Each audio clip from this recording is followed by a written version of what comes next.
This is TJ Jones, the host of the State of the Saints podcast, and I want to let you know that the State of the Saints podcast is brought to you by Manscaped. Over 2 million men worldwide have joined the movement for all their below-the-waist needs. Engineers for the last 18 months have perfected the greatest hair trimmer ever created, the Lawnmower 3.0. The third-generation trimmer features a cutting-edge ceramic blade to reduce grooming accidents thanks to their advanced skin-safe technology pioneered by Manscaped. You can choose the Lawnmower 3.0 as well as other items by going to manscaped.com, and you can also save 20% by using the promo code State of Saints. That's manscaped.com. Use the promo code State of Saints and save 20% on the Lawnmower 3.0 as well as other Manscaped items. That's manscaped.com.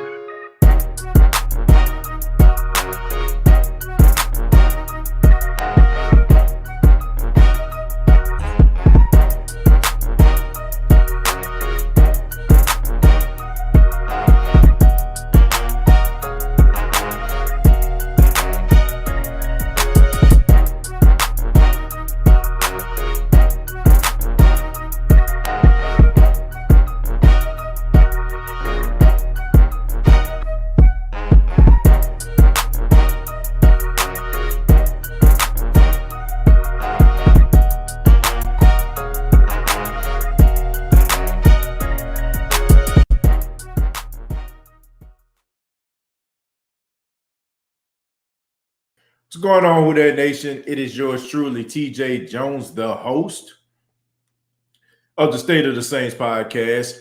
Thank you very much for checking out the State of the Saints podcast, where we talk New Orleans Saints. Really do appreciate your time. Thank you for tuning in. And on this edition, we're going to be talking about the New Orleans Saints quarterback battle. And is it really a competition, or is it just a bunch of lip service? But I want to say thank you for allowing the State of the Saints podcast to be a part of your morning, noon, afternoon, evening, wherever you're watching this podcast, whether it's live or whether you catch it pre-recordedly. Thank you so much. Shouts out to everybody in the chat right now. Really do appreciate that. But the reason why I decided to come up with this topic is simple. Sean Payton, he was at the Zurich Classic. The Zurich Classic is stop on a PGA Tour that takes place in New Orleans, and he was part of the pre-am. It's when you get like different athletes, celebrities, to come out and play a golf game. And Drew Brees was one of those people. Will Lutz, Taysom Hill also took part in it, and of course, head coach Sean Payton. But he stopped by, talked to the media, the local media. It's been a while since we heard from Coach Payton, since towards the end of the season. Like, we haven't really heard from Coach Payton. So he took a few questions, about, several topics. He talked about, different positions, but there's no more important position that a lot of people want to hear about than a quarterback position. I mean, we can talk about the NFL draft till we're blue in the face. We can talk about what the Saints need till we're blue in the face, but the most important position of need is the quarterback position. So it was asked to him about, how comfortable does he feel about the quarterback position? And this is what he said. Sean, you said quarterback is not a must position. Correct. Is it a higher priority now than it would have been last year, the year before? I feel like we've got two real good candidates under contract, and we feel strongly about those guys. Excuse me.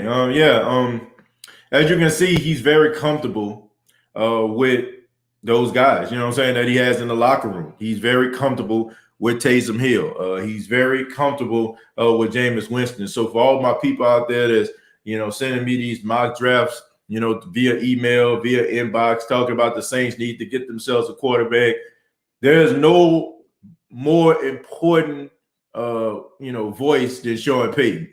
Look, everything we're doing right now is just exactly what the title says, a bunch of lip service. Like, we basically can be,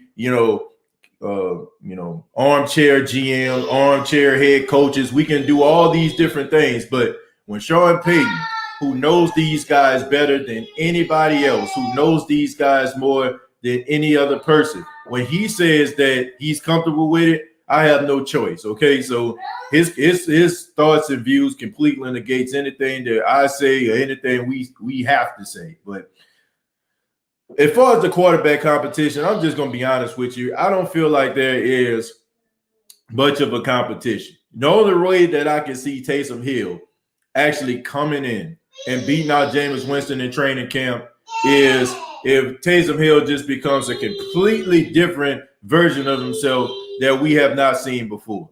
Look, a lot of people think that I don't like Taysom Hill. A lot of people think that I got something against Taysom Hill. Some people feel like I just don't, look at Taysom Hill the same way I look at Jameis. I think I'm pretty impartial with my judgment on both guys. I've said this before.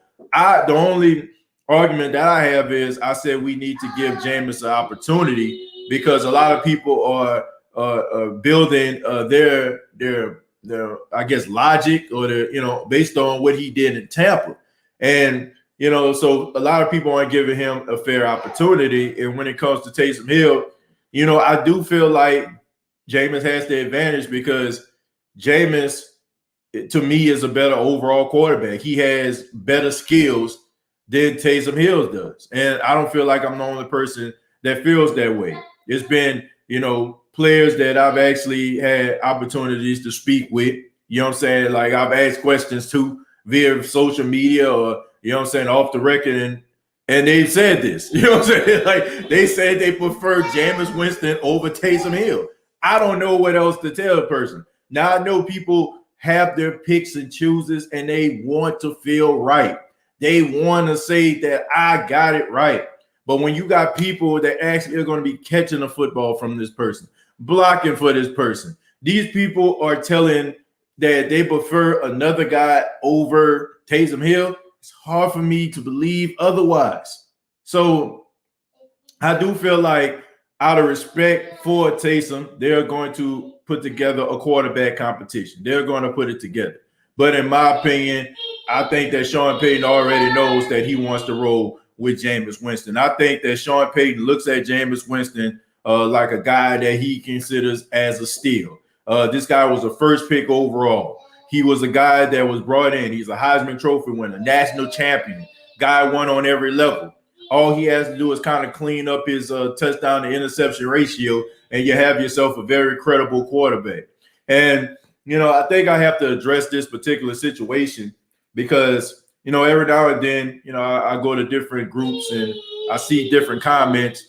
So I think I have to address this particular situation because one thing that I really can't stand, but really bothers me is when people take my words and take it out of context. All right. So I think I have to set the record straight. Yesterday on the State of the Saints podcast, on the last episode, I talked about how we need to lower our expectations towards Jameis Winston. And somebody took that upon themselves and said that I said that we need to stop judging the quarterback competition the way that we normally do. That is not the case. What I'm saying is if you put Drew Brees up against Jameis Winston, it's a no-brainer. Drew Brees is leaps and bounds better as a quarterback than Jameis Winston is right now, right? So with that, we judge Drew Brees on a completely different scale. His level of greatness makes us judge other quarterbacks, it makes us judge other quarterbacks differently. And because he's so good, sometimes that can cloud our judgment about how we evaluate quarterbacks. So a lot of us feel like if a guy doesn't come through the door and doesn't have the same skill set and abilities as Drew Brees, then he is a failure. But what I'm saying is Drew Brees is a top 10 quarterback of all time. So when I say lower your expectations, I mean all-time great type expectations because Drew Brees is an all-time great. There's only a handful of guys that are all-time greats. Everybody else is just going through the motions and being a serviceable quarterback. So I cannot judge Jameis or Taysom or any other quarterback that would come into the Saints organization the way that I judge Drew Brees. And if anybody is judging a quarterback based on what they saw out of Drew Brees, is unfair to that quarterback. Okay, if that quarterback starts to win, if that quarterback starts to develop, if you see the team starting to win because of that quarterback, then you can adjust your judgment. But a guy coming in, having to learn a new playbook, having to learn new philosophies, having to learn his players, it is hard for me to evaluate that guy the same way I've been evaluating the same quarterback that I know who is going to be the quarterback for the last 15 years. Anybody that is evaluating Jameis or Taysom the same way they're evaluating Drew Brees is wrong. I'm sorry. You are not going to get the type of production right away like you got from Drew Brees, because Drew Brees is an all-time great. When you start naming top 10 quarterbacks of all time, Drew Brees' name comes up, right?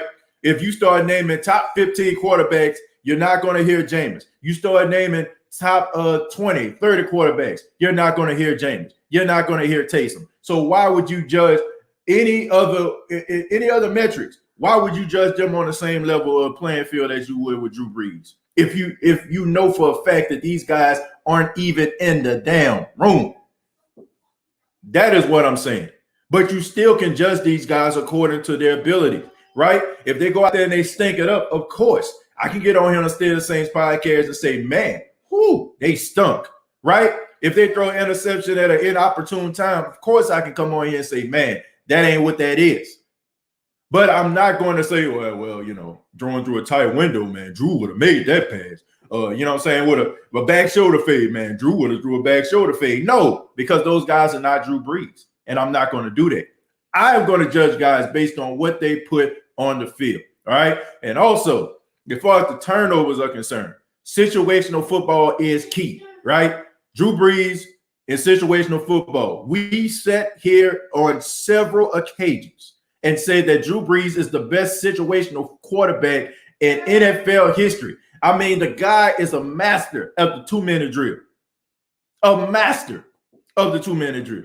So why, in a 2-minute situation, are we looking at Jameis, Taysom, and Drew in the same light? You're wasting your damn time if you do that. But I want to thank you all for checking out the State of the Saints podcast. About to get to the questions, and special shout out to Clarence. Thank you very much for the $10, my friend. Thank you so much. And also, there is a special episode of the State of the Saints podcast that is available to supporters that is up right now. Is talking a little bit about Sean Payton and you know, some of the needs that Sean Payton feels that the team needs. And I talked a little bit about that. So for all the supporters here on YouTube, all supporters on Facebook, there's a special video episode of the State of the Saints podcast up for you right now.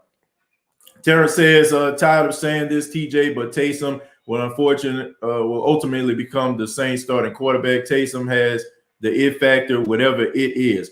Look, you're entitled to your opinion, you know, and I'm not mad at that. There, you know, and I'm not here to sway anybody's judgment. I'm not here to sway anybody's judgment. I give my opinion based on how I feel about a situation. Terrence, that's how you feel. You feel like he has the it factor. I'm not going to change your mind. All right. To me, I just feel like they want Jameis Winston to end up working out. Now, the only way that I can see Taysom actually being a starter, and like I said, if he completely comes into the quarterback competition and changes the entire way that he plays, you got to change. Not only do you have to change the way that you're playing a quarterback position, but you also have to change the mind of some of those guys that felt like the Saints should have went with Jameis in the first place. That is, you know what I'm saying? That's an uphill battle. So, you know, if you think that he has the it factor, I'm not here to change your mind. He may have that it factor. I mean, only time will tell. But I'm willing to give him the opportunity. But as of right now, in every conversation that I'm hearing longer conversations about Jameis and a little bit of conversation about Taysom. Urinic says, we know Coach Payton love him some Taysom, though. Look, I think that people are taking that out of context. I think he loves Taysom for what he possesses, what he is, which is an overall football player. Who wouldn't love that? This guy's a mismatch, you know what I'm saying? A matchup nightmare, excuse me. He's a matchup nightmare, right? You don't know what he's going to do. You don't know if he's going to he's going to run a football, if he's going to throw the ball 50 yards down the field. That is hard for a defense to scheme against. That is tough. So I can understand why, because it gives Sean Payton and his coaching staff the advantage. So I would love him too. If I knew I can bring him in a game and be like, okay, look, Taysom, they think you're probably going to run this football. They think you're going to do a quarterback sneak or, a quarterback screen or something like that. Throw this ball 50 yards down the field, Deontay Harris. What? You know what I'm saying? Like, why do you think, like, the guys are so wide open when he does decide to throw the football? It's because everybody expects for him to run. And when he does throw the ball, it hurts teams. It hurts them. There's not a doubt in my mind. If Taysom wouldn't have got hurt in that game versus Tampa Bay Buccaneers, you know what I'm saying, most likely the Saints probably would have ended up winning that football game. He is that big of a deal. You know what I'm saying? He would have been the one that threw the pass downfield to Traquan Smith. I don't care what the national media talk about. Well, why they choose Taysom to throw the ball instead of Jameis? Why they choose Jameis to do it? They chose Jameis because Taysom was out with a knee injury. Tell your analytical people and your interns to do a little bit more homework. But anyway, he likes Taysom Hill. He likes Taysom Hill for what he possesses. He's an overall football player. Who don't want that? Who don't want that on their team? Who don't want a guy that's going to lower their shoulder and run a guy over? Who don't want a guy that's going to go out there and do everything that he can possibly do to help the team win? I want that. You want that. So why not? I think that people are just thinking like it trickles off into the quarterback position. No, it doesn't. It trickles off to the fact, trickles off to him being an overall football player. He's an overall football player. He does great things overall. You can line him up as a tight end, he's going to catch the ball. You can line him up as a running back, he's going to run a guy over. You can line him up as a quarterback, he can throw the ball over the defender head. Who wouldn't want that? It's almost like playing NBA 2K with a custom-made player with 99 all the way turned up. Like, you know what I'm saying? Like, it's an advantage. Ren says, I truly believe Winston will be the starter because he really deserves the opportunity to prove himself, and Hill can win you some games, but can't do it a whole season. Ren, I appreciate that. Look, what does a person really deserve? You know what I'm saying? Do we deserve anything? You know what I'm saying? Like, look, I feel like this, man. I understand how the world works. If a person works at a job for an extended amount of time, we need to give this person this opportunity. But does that person, deserve that opportunity? You know what I'm saying? Are they putting in the work, or just the fact that they've been there for a long time? I'm not going to say that Jameis deserves an opportunity based on the fact that he's Jameis Winston and all that. But Jameis has to come in and prove something to people. I want him to succeed. I want him to be successful. I want Taysom to be successful. But at the same time, I don't believe in consolation prizes. I don't believe in lifetime achievement awards just because you're around. You got to earn your spot. Jameis has all the skills in the world to be an elite quarterback. But if he can't go out there and perform those skills, then it's pointless. And he does not deserve that opportunity.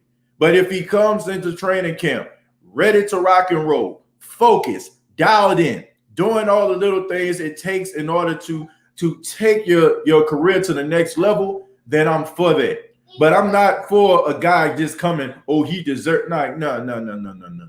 You don't deserve nothing. You earn every opportunity you get. People like even with this show, TJ, you deserve your opportunity. No, I deserve nothing. You know what I'm saying?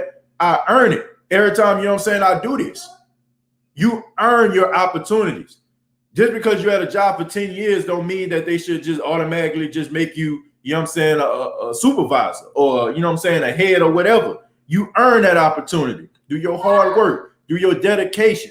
You know what I'm saying? If a person not paying attention to you, you make them pay attention to you.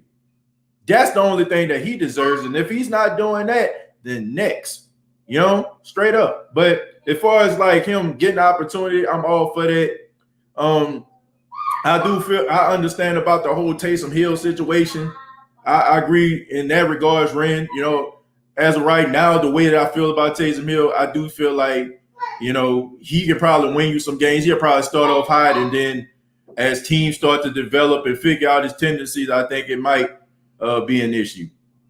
Jules says Taysom Hill doesn't impress me. Last year when he had an opportunity to start, do you remember the Eagles game? Yeah, not only do I remember the Eagles game, but I remember the Denver Bronco game too. See, people only remember the outcome of the game, but they don't remember the entire totality of the game. They don't remember the fact that he was lining up in wrong formations, which, like I said, I'm not going to hold him accountable for that, okay? This is your first time, you're nervous, whatever. I'm not going to hold you accountable for that. But what I am going to hold you accountable for is when the defense was coming after you and you was running around like a dead headlights. I am going to hold you accountable to the fact that you can get the ball to one of arguably the best pass catching running backs in the NFL at Alvin Kamara. I am going to hold you accountable for the fact that you throwing the ball into triple coverage only for the ball to be intercepted. And if it wasn't for the situation that Denver was going through, there's not a doubt in my mind that Taysom Hill would have been 2-2 as a quarterback instead of 3-1 as a quarterback.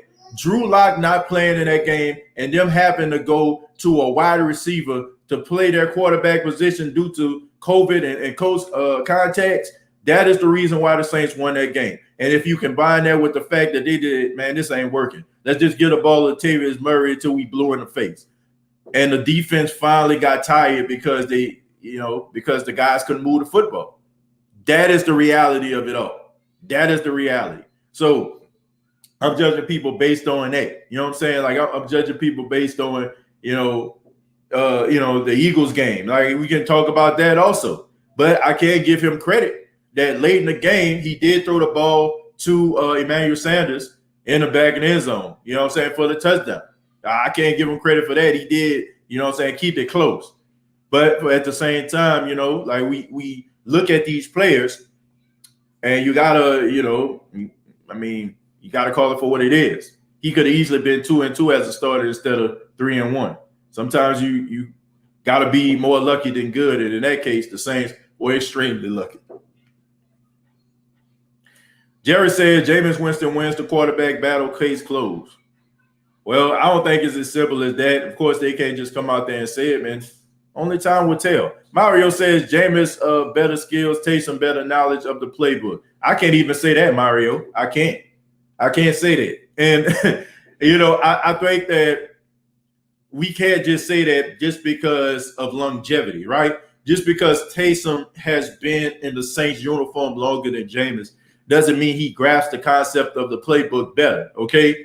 I mean, if that's the case, every backup quarterback that have come in to an organization needs to start over a starter, right? Because in all actuality, if you have been a backup quarterback for a team 3-4 years, like a Colt McCoy or something like that, like you've been in Washington the entire time, why is it that they're still going out here looking at other quarterbacks and not choosing you, right? You know what I'm saying? So I can't say that. He may know terminology, you know what I'm saying? Like he may know certain terminologies, but that don't mean he grasps the concept of the playbook better than Jameis can, and vice versa. You know what I'm saying? Like just because Jameis has the skill set, you know what I'm saying, that he possesses doesn't mean that he might go out there and outplay Taysom. It basically, is you got to be able to grasp the playbook and execute, right? Some players know that playbook, but they just can't execute. Jessica says a second-string quarterback cannot replace Hall of Fame legend Drew Brees. I would suggest Mac Jones, a fresh new face in an undefeated season. I believe he is the only option appropriate for the position. See, and the only reason, and Jessica, I'm not going to put words in your mouth. Since we're at your question, I would encourage or like for you to elaborate on that a little bit more. Out of all the quarterbacks that are in the NFL draft, what makes Mac Jones stand out more to you? Okay, I don't want to put words in your mouth, and you feel free to tell me, if I'm right or wrong here. But I think that your logic is based on the fact of Mac Jones' skill set and how similar it is to Drew Brees. Like a lot of people are comparing Mac Jones' abilities to that of a Drew Brees, not having the biggest arm in the world, but putting the ball where it needs to be. Not going to knock his socks off with some of the, you know what I'm saying, the passes that he throws, but he's just efficient. He fits that so-called Prius type quarterback play that I talk about here. Like I talk about the Prius. Like we look at Drew Brees. Drew Brees is reliable like a Prius. He's not going to knock your socks off like a Prius. But at the same time, a Prius gets you where you need to go, and it's extremely efficient, right? You save on gas, because of a Prius. You know what I'm saying? You can go further with a Prius. And a lot of people look at Mac Jones in that same type of mode. So that's why his name constantly comes up. His name constantly comes up because he fits that mode of a Drew Brees. Now, Jessica, like I said, feel free to tell me why you chose Mac Jones out of all the other quarterbacks. Maybe it's because you feel like he would be there. Maybe you feel like other quarterbacks don't fit that mode. Feel free to comment and kind of elaborate why you chose him. But a lot of people are choosing Mac Jones based on the fact that he kind of is, a Drew Brees prototype. But I can also make an argument to say, damn, you went to Alabama, dude. You know what I'm saying? Who can't succeed at Alabama? I mean, we see so many Alabama quarterbacks that have come along, that have played for the University of Alabama, that have excelled at the University of Alabama and can't transition to the pros. Now, I mean, Tua Tagovailoa right now is having a tough time. Jalen Hurts, only time will tell. I look at Jalen Hurts as an Alabama quarterback, even though he transferred to Oklahoma. You look at some of the guys like McElroy, you know what I'm saying? Like guys like that. You know what I'm saying? AJ McCarron, all these different guys who have had great talent around them, but they were a product of the system more so than what they were actually doing. Like, of course, if I know that Waddle is about to beat this guy by 15, 20 yards, I can put the ball where it needs to be. Of course, I'm going to put the ball in the hands of a Henry Ruggs, right? And you know what I'm saying? I'm going to let him go out there and do work. Devontae Smith, I'm going to let him go out there and do work. So a lot of that stuff could be a product of the system, but you don't have that advantage. And there's a very small, you know what I'm saying? Like it is such a huge learning curve going from college to the pros. And you might have 15 yards of separation. You only have about 5, if you're lucky, 7 or 10. So can he be able to make some of those throws, and can he put the players in position for them at their positions to be successful? So I don't know. We're going to scroll down a little bit, folks. I do apologize. A lot of people had something to say. I said quite a bit, but we're going to scroll down a little bit. We're going to start at Gigatis here. Shouts out to Chemo. I see you up in there, man. Giving a shout out to the Who Dat family. Gigatis said, talking to Jared Poor, he says, I want to believe in Jameis, but I need to see him on the field. Fair assessment, Gigatis. You got to see it. You know what I'm saying? You got to see it happening. Like, we can talk about this all we want to talk about. Huge wrestling fan, folks, so y'all know I got to use at least one wrestling analogy or demonstration to talk, right? So there was this big match at WrestleMania 20, right? It was Goldberg versus Brock Lesnar, right? This was a huge match, right? This was Goldberg in his prime. This was Brock Lesnar, you know what I'm saying, the young Brock Lesnar. And both of these two bulls were supposed to collide at WrestleMania. And everybody was so excited about it. You know what I'm saying? They were anticipating this match. But it didn't happen the way that it was supposed to pan out. You know what I'm saying? Both guys were very disinterested. Nobody seemed like they wanted to be there. The crowd booed it out of the building, right? But the fact is, I needed to see it. You know what I'm saying? For me to come to that conclusion. On paper, it looked like it was one hell of a match. But in reality, it was not. On paper, we want to believe that Jameis Winston has all the tools, and based on his circumstances was the reason why he couldn't succeed. Nobody can succeed in that type of environment. We want to believe that, right? Because we have to. Let's call a spade a spade. Who that nation? We have to believe that. We got to believe it, because the success of a team that we love is on the backs of a guy that a lot of people consider a failure. And we want that guy to succeed because we all win, right? the stigma or the stench of mediocrity or just downright failure that is coming out of the pores of Jameis Winston. And at the same time, this guy can change the narrative of what people think about him. And at the same time, we went in the process because now we still keeping those winning ways going, man. The winning wagon is keep on rolling, right? So we all win. His success is tied to how we feel about the team, right? So we want him. We want him to succeed. But at the same time, I agree with Gigatis. We got to see it. We have to see it. A lot of people, I understand their skepticism. I am not here. Once again, that is not my job. My job here is to give you my opinion on how I feel about certain situations. I am not here to change anybody's mind. If you have to see it, fine. I mean, it's pretty, it's pretty fair, for you to want to, believe that. So I have no problem with that. Giving a shout out to the OG from Chemo. Who that? Giving a Chemo slice up in here. Rest in peace to George Floyd. Yeah, man. Rest in peace to George Floyd. I have to say, man, in that particular case, Chauvin, there are really no winners in this. It's good. Justice was served, but at the same time, there are no winners. I mean, you can't get back George Floyd. He won't never be with his daughter again. He will never be able to, see his daughter grow up, do some of the things that people do, and at the same time, families are in shambles on both sides. But, I just, I'm happy that this is, that justice was served. I'm not going to lie about that. But I just think that we all just need to be able to communicate so we won't be able to have these type of situations happen ever again. I just think that the world leaders are doing such an outstanding job at separating us. The whole divide and conquer thing is real, folks.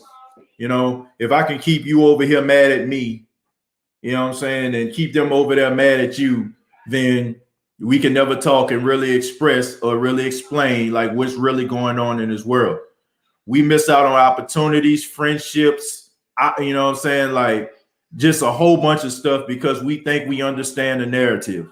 We don't talk to each other. We don't try to understand each other. We look at each other based on how we dress, based on how we talk, based on how we interact, based on the people that they feel like we're around, based on where we live. We do all of that instead of actually talking to the folks. You have individuals that watch conservative news, watch liberal news, and think for some apparent reason that they get the whole picture, right? This white guy living in his neighborhood, he don't understand his white privilege. This black person growing up in this hood ain't never going to amount to nothing. Until we start having conversations with each other, there's always going to be George Floyd. There's always going to be Darren Chauvins. There's always going to be all these different situations constantly going up. And the real winners are the people that are in power, the people that are in the media that is continuously stirring the pot for their own monetary gain. Those are the real true winners, folks. And before we move on, I want to encourage anybody, if you haven't checked this out, but I want you to check out an article that was written by a guy named Willie Lynch. And Willie Lynch wrote this philosophy on how to train a slave, right? And I feel like not only did it apply back in the day, but it applies to now. And I'm not even talking about just when it comes to black people. I'm talking about all people. His philosophy is reigning supreme today. His philosophy was separating the light skin from the dark skin. His philosophy also was to, bring a slave out there when they're out of line and beat them into submission and have every other slave around them see what the master is doing to this slave. So they can understand not to do it again. The mind frame of what I'm saying is when it comes to Willie Lynch in today's society, keeping the light skin and dark skins together, separated from each other, having them envious of each other, angry at one another. The cultures, you know what I'm saying, the black culture, white culture, Asian culture, Muslim culture, Arabic culture, all that. They separate us. So we can't have the conversations of what's going on in this world and try to fix these problems.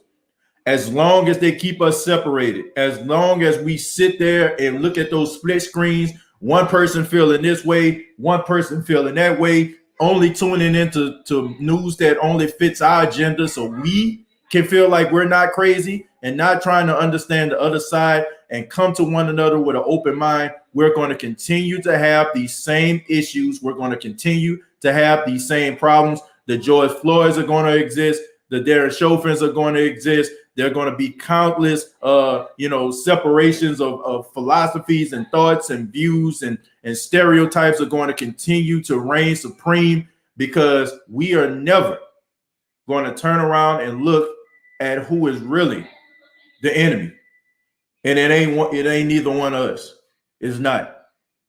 It's not.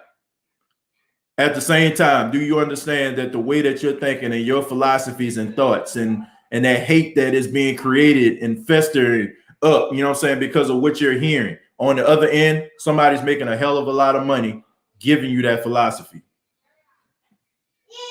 We have to become thinkers for ourselves.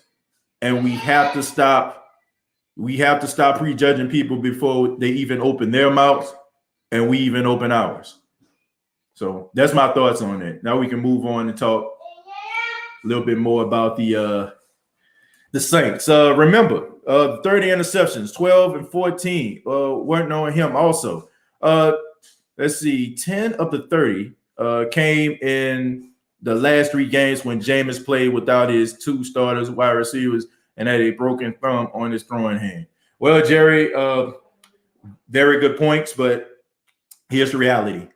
Nobody cares. Nobody cares. Like, nobody cares about that, right? When I was online, when I was pledging, they used to tell us, what are excuses? They said, excuses are tools that are competent that build monuments of nothing, right? So nobody want to hear excuses. Nobody want to hear excuses. Nobody cares about your throwing arm. Nobody cares about how many wide receivers were out. People only care about the end result and him throwing up those W's. That's all they care about. Now, that's a great point. Once again, very valid. Hope people take that into consideration. But yeah, some people that are going to take it into consideration, Jerry, and then there are going to be other individuals that use that to build on to the hatred that they have for Jameis Winston. Well, I don't want to say hatred, but the skepticism of Jameis Winston. Lou says it ain't true. History won the Super Bowl when he left. His team won the Super Bowl when he left. But look, but that's not the same team. That was not the same team. And once again, I go back to what I was saying at the beginning of the show.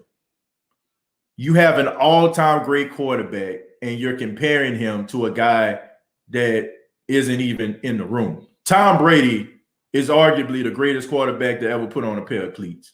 And we're really comparing Jameis Winston to that. And you're also not looking at the fact that Tom Brady can pick up the phone and call anybody he wants to, and they can come on out there. He got Antonio Brown on that team. He got Leonard Fournette to come out there. He got Shady McCoy to come through the spot. You know what I'm saying? He was even trying to get Marshawn Lynch from what I heard. So, and then on top of that, it's one thing to go from I think I can win to I know I can win. When Tom Brady comes into your organization, there's not a doubt in your mind, you know that you can win with this guy. With Jameis, yeah, you did it in college. You a Heisman Trophy winner, national championship, first college football playoff champion, all that kind of stuff there. But you ain't never did it on this level.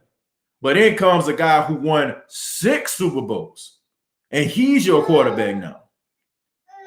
That is going to change the narrative in the minds of anybody. You know what I'm saying? It's almost like if you're in a pickup game, right?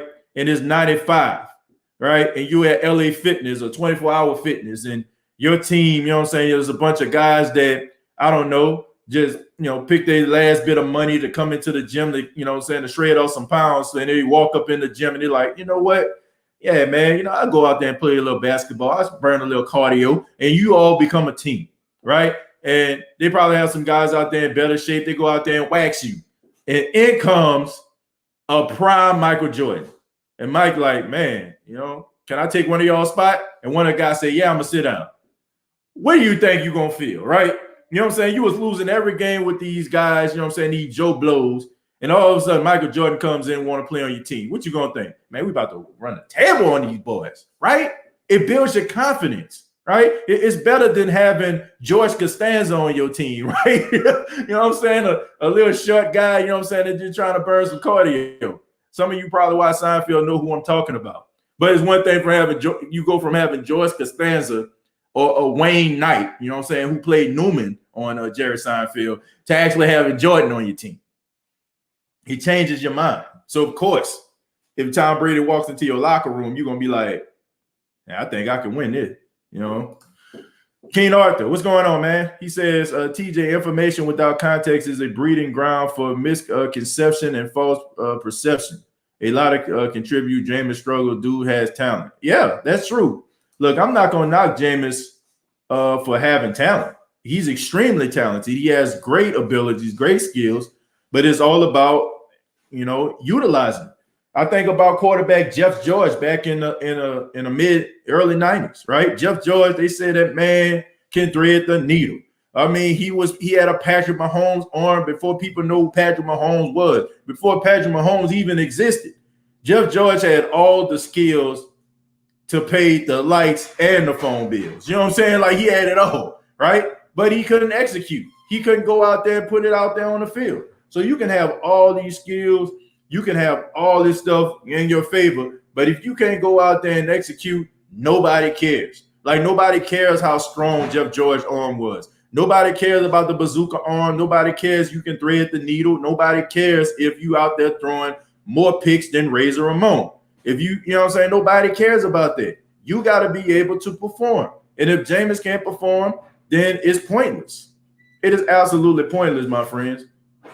The Willie Lynch letter was actually written by Cornel West. If you read the letter, you'll realize people don't use those words at that time. But his purpose was to get blacks awoken. Yeah. You know what I'm saying? A Willie Lynch letter, but here's the thing. You say it was written by Cornel West, but here's the thing.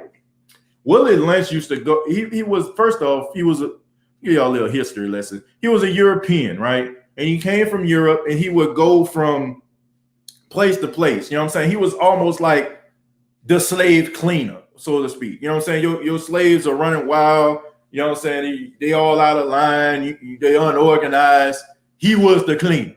He came in with the philosophies and the ideologies to get you back in shape. You know what I'm saying? He was I don't know. You know what I'm saying? He was the cleaner. I'll just use it as that. And slave owners, plantation owners would use his philosophies and apply it to how to train the slaves. That is basically what the letter was, how to train your slave, right?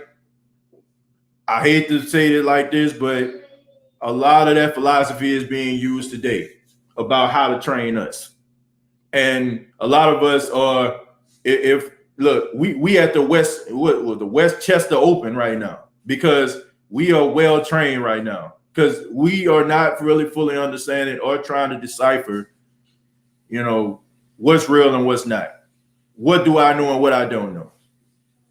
So, yeah, but yeah, Cornel West, Dr. Cornel West, who did an outstanding job, with putting that letter together and applying it. But yeah, but Willie Lynch, he was definitely an actual real person.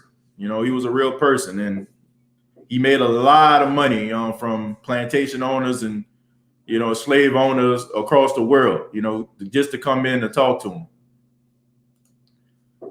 TJ, I love your analogies, my friend. You are truly doing what you were born to do. Keep up the great work. Piano Dean, thank you so much. Man, definitely got to get out there to Myrtle Beach to, where you at, performing. I definitely got to get out there, man. Shouts out to you. Taysom has the stronger arm. Jazz Master, shouts out to you, but no, he doesn't. He doesn't. He doesn't have a stronger arm than Jameis Winston.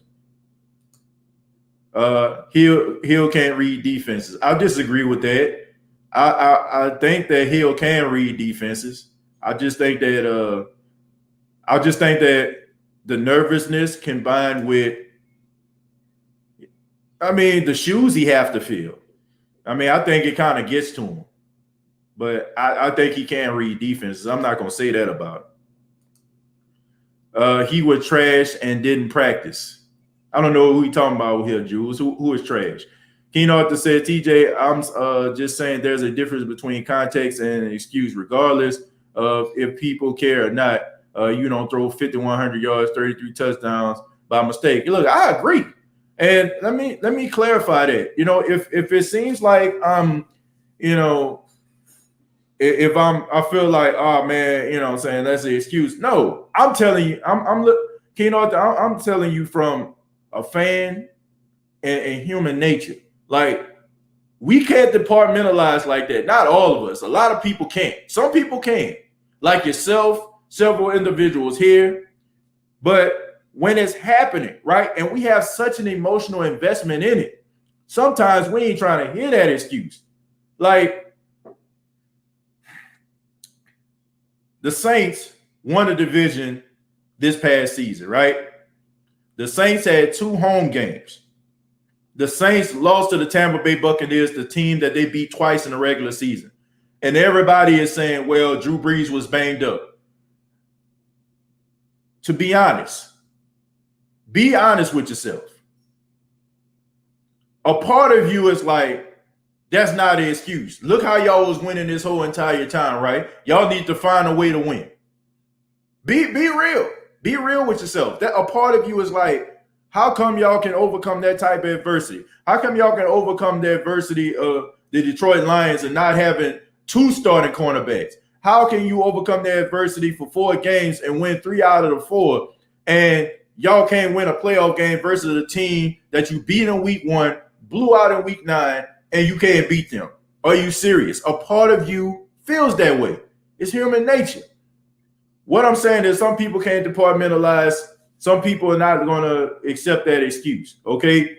I understand it. I understand that coaching matters. I understand that schemes matter. I understand that ball placement matters. I understand that the wide receiver and the quarterback need to be on the same page. Some people don't understand it. Some people think that football is about throwing the football, oh, I'm open. You know what I'm saying? Go long. They think that's what it's about. They don't understand that the quarterback throws the football based on timing, right?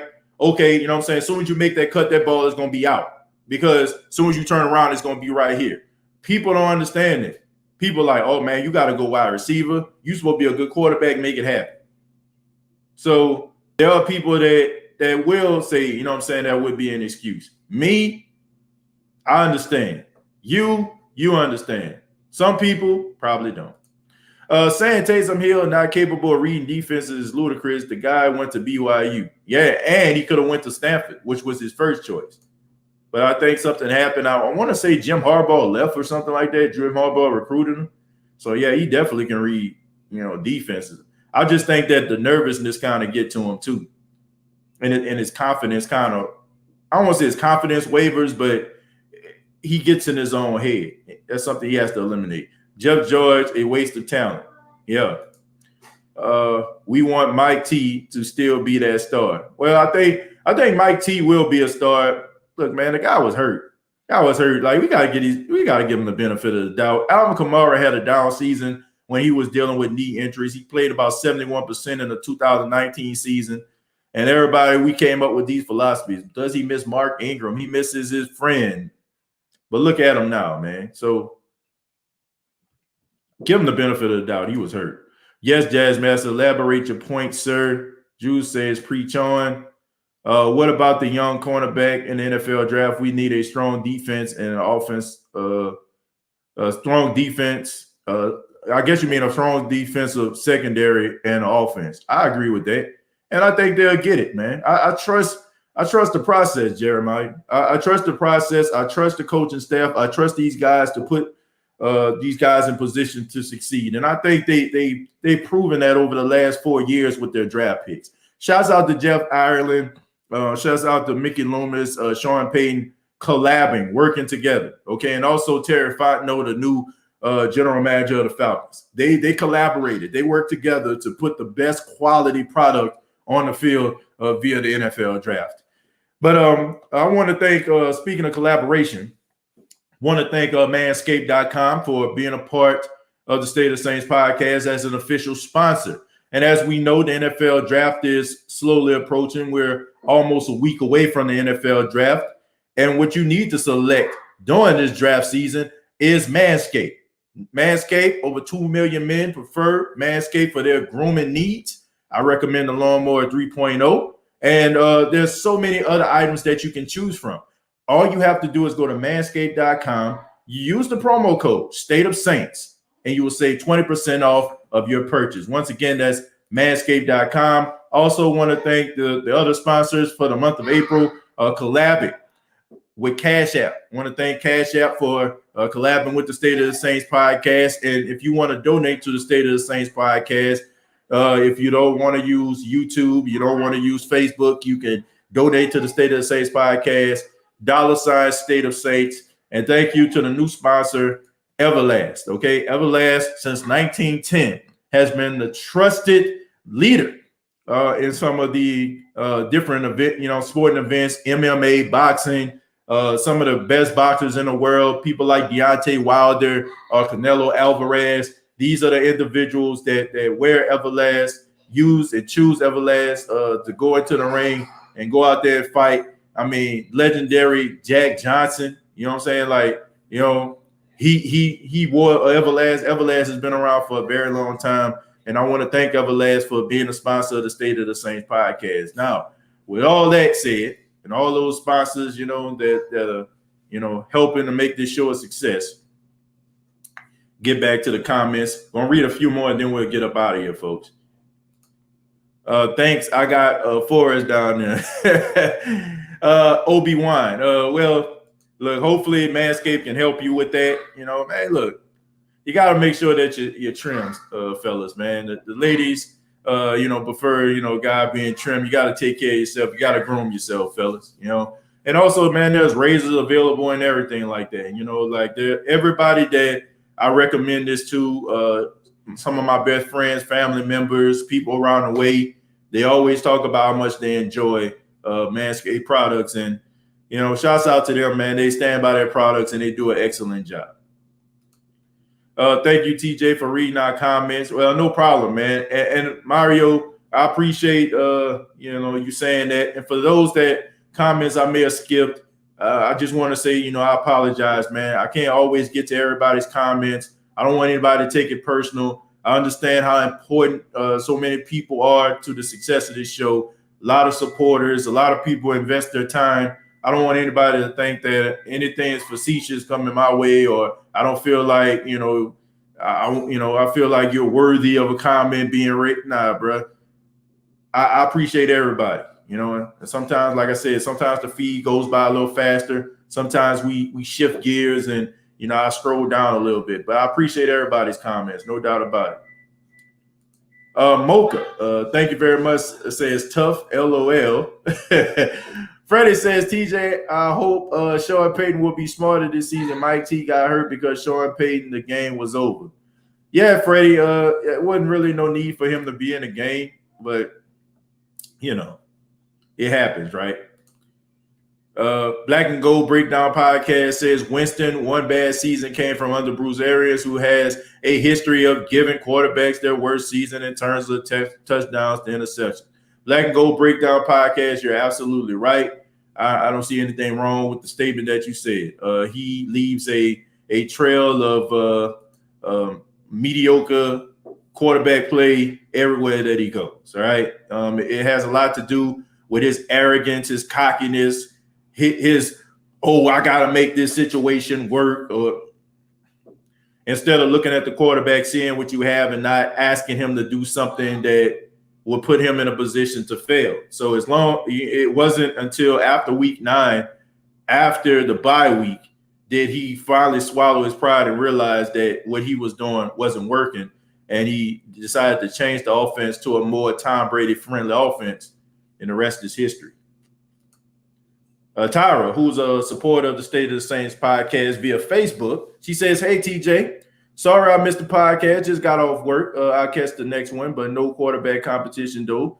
Winston is the man. Hashtag who that." Well, Tyra, look, I understand everybody has to work, and quite frankly, I'm doing this podcast just a little bit later than I normally do it. Normally, I try to do it like around 2, 3 o'clock. If you're actually looking at it live, we're actually doing it like around about 5 p.m. Eastern Standard Time. But I understand that. Feel free to be kind and rewind like we used to do with the Blockbuster videotapes, the VHS tapes.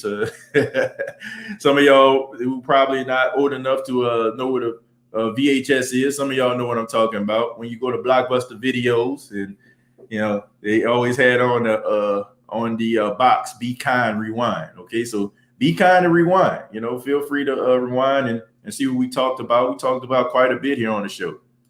Keen Arthur says, TJ, how do you feel about the speedster we picked up, Jalen McCleskey? I think he should be a good compliment to Mike, and insurance to Harris runs a 4.28. Well, yeah, he's definitely a burner. I made a joke the other day. I said, dude need to eat a steak sandwich. 5'11", 175 is unacceptable, man. It's just too doggone small, man. At least get up to about 185, 190. I don't feel like you'll lose your speed in that regard if you work with strength and conditioning coaches. But look, I like the guy. Came from Oklahoma State, very respectable college campaign, 21 touchdowns, 2,400 yards receiving. I think that he can bring a different dynamic. I like the fact that he's confident in himself. I like the fact that no moment doesn't seem like it's too big for him, and also he has that pedigree. Sean Payton likes those guys that have that football pedigree, those guys who parents played in NFL, because he feels like the parents taught these guys how to be professional, how to be pros. They seen the parents, go through the grind, and do everything they needed to do in order for them to be ready for game day. So Sean Payton has an appreciation for those next generation players. Like, you see quite a bit of them on the Saints team, right? Caden Ellis, his father played for the Lions. Cam Jordan, dad played for the Vikings. Mark Ingram, when he was here, his dad, played for the Dolphins and the Giants. So, there's so many guys. Kenny Stills, his dad played in the National Football League. The list goes on and on. So I do think that he'll bring like a level of confidence. I don't think that he'll, be one of those guys that get lost in the sauce. I think that he needs to work on his blocking, of course, but that comes with him actually gaining a little weight. But I can see him being that downfield threat. I can see him going on those, what they call Scotty Miller missions. You know what I'm saying? Getting behind the defense, catching the ball back of the end zone, catching the ball, going down the field, going vertical. But I can also see him in a wide receiver screen game. He's extremely elusive. And also he has a great vertical jump for a guy of his size. So the Saints definitely got a plus in Jalen McCleskey. I'm looking forward to seeing what he can do in training camp. I mean, me saying this is one thing, but once again, you got to apply it to the field. Mocha, thank you very much for the $20. I really do appreciate that. Shouts out to Mocha, man. Not only is an avid viewer, but a supporter of the State of the Saints podcast, and I really do appreciate that, Mocha. Thank you for tuning in. I appreciate that. Dada, who's a supporter, also giving a shout out to Jerry Poor. And let's read a few more. Matthew Key, man, my barber. Got my barber in the building. Shouts out to my boy Matthew Keys, man. Hey, y'all probably see me wear a shirt from time to time called Keep It Fresh. You know what I'm saying? That is the shop for my guy Keys, man. Shouts out to my boy, man. You know what I'm saying? Yeah, people be talking about, you know what I'm saying, how fresh my cut is. Hey, that's my guy right there. You know what I'm saying? That's my barber. Shouts out to my barber. That's what you know you guys support. With your barber watching the podcast. Jared says, you and Moscona, dude, after further review, were the only media that give Jameis a fair shake. Well, shouts out to my guy, Matt Moscona, man, who was here on the State of the Saints podcast. Solid dude right there, man. Solid dude. But look, man, I give people the benefit of the doubt until they prove me otherwise. Like, you just look, if you show me who you are, I believe you, But if I feel like, I look at your circumstances and what happened, and I try to apply it accordingly. But if you go out there and be staking it up after I give you the benefit of the doubt, no, sir. Last question. McCleskey is a burner, but Lil Jordan Humphreys and Juwan Johnson both show very serviceable flashes when what number was called. Who wins the last receiver spot in training camp, you feel? Look, I'm going to give it to Lil Jordan Humphreys.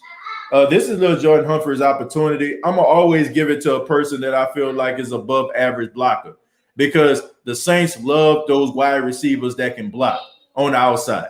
Lil Jordan Humphreys, if you notice in his rookie season, Lil Jordan was out there. And Lil Jordan was out there, and he was out there because he was an above average blocker. And when he got hurt, they got Keyshawn Hogan.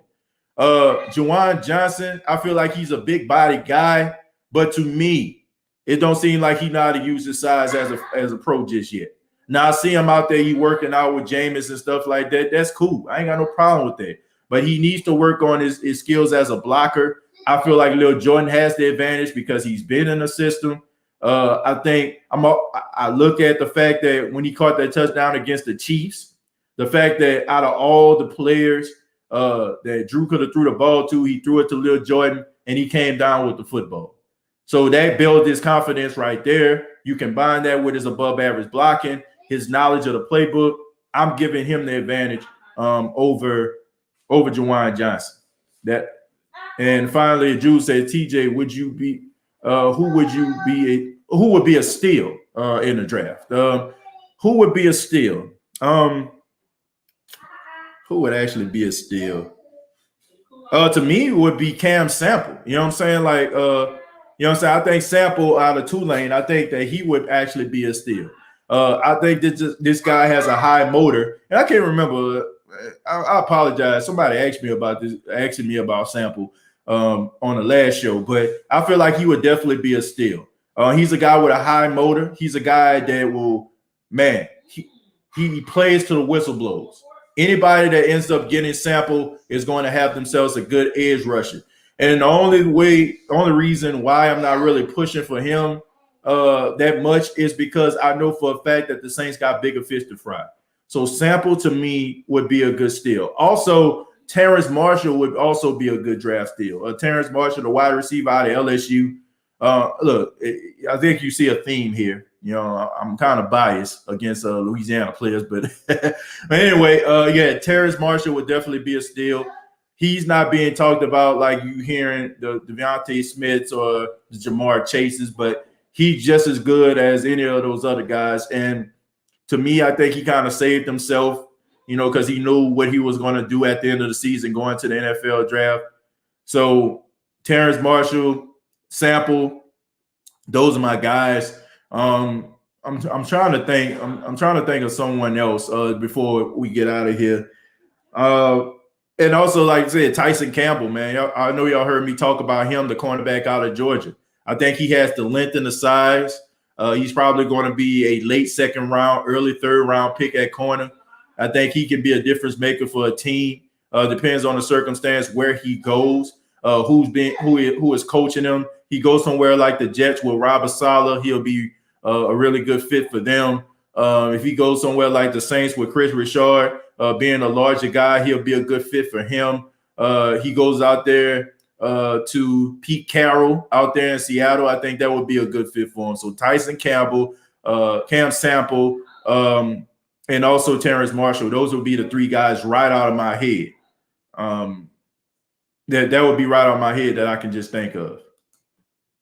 And I'll just end with Brandon. Brandon says, yes, Jameis Winston is not Drew Brees, but I still believe we can win the division. I believe the Saints offense is going to have confidence in Winston and Hill, and we will still be a force to be reckoned with. Brandon, look, I agree with you. I don't feel like there were just so many guys that exit the Saints organization that the Saints can't find guys to pick up the slack. Now, when you're going into a locker room, different philosophies, different players, you got to learn how to win. You got to learn how to adjust. You got to understand people's philosophies and mind frames and ideologies and all that kind of stuff. But the Saints still have the core leadership. Drew Brees, who was the unsung leader of the Saints, he's retired. but you still have Demario Davis. You still have Teron Armstead. Still have Cam Jordan. You know what I'm saying? You still have your leadership on your team, guys that can help these young guys transition and become constant pros.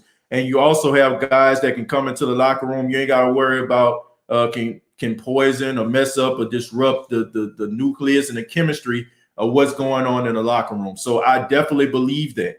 And if the Saints get, I say this, 50% of the draft right, and you combine that going out here and getting some free agents that can kind of, play and contribute to the team, then I think the Saints should be okay. But I want to thank you all for checking out the State of the Saints podcast. Thank you so much for choosing the State of the Saints podcast. And if you like the podcast, do your boy a favor. Go ahead and hit the thumbs up. Let everybody know that you enjoy the podcast. And if you haven't already, please subscribe to the YouTube channel, youtube.com, search the State of the Saints podcast. For all my HBCU football lovers out there, ones that follow the Southwestern Athletic Conference, also known as the SWAC, a new podcast that I started called The State of the SWAC is available right now on YouTube as well. That's youtube.com, search The State of the SWAC. And also previous episodes of both State of the SWAC and State of the Saints are available on iTunes, Spotify, iHeartRadio, and Anchor FM. Once again, special thank you to Cash App, Everlast, and Manscaped.com, the official sponsors of the State of the Saints podcast. And you all enjoy the rest of your day, your morning, your night, whenever you're watching this podcast. And also, I forgot to mention this too. Now, the State of the Saints podcast is available on TuneIn. So if you have the TuneIn app, you listen to the games or you listen to the radio on TuneIn, you can check out the State of the Saints podcast episodes. They are available on TuneIn as of yesterday. So really excited about being on TuneIn, giving us another platform to let everybody know about the State of the Saints podcast. Thank you all very much. Till next time, all I got to say is, who dat?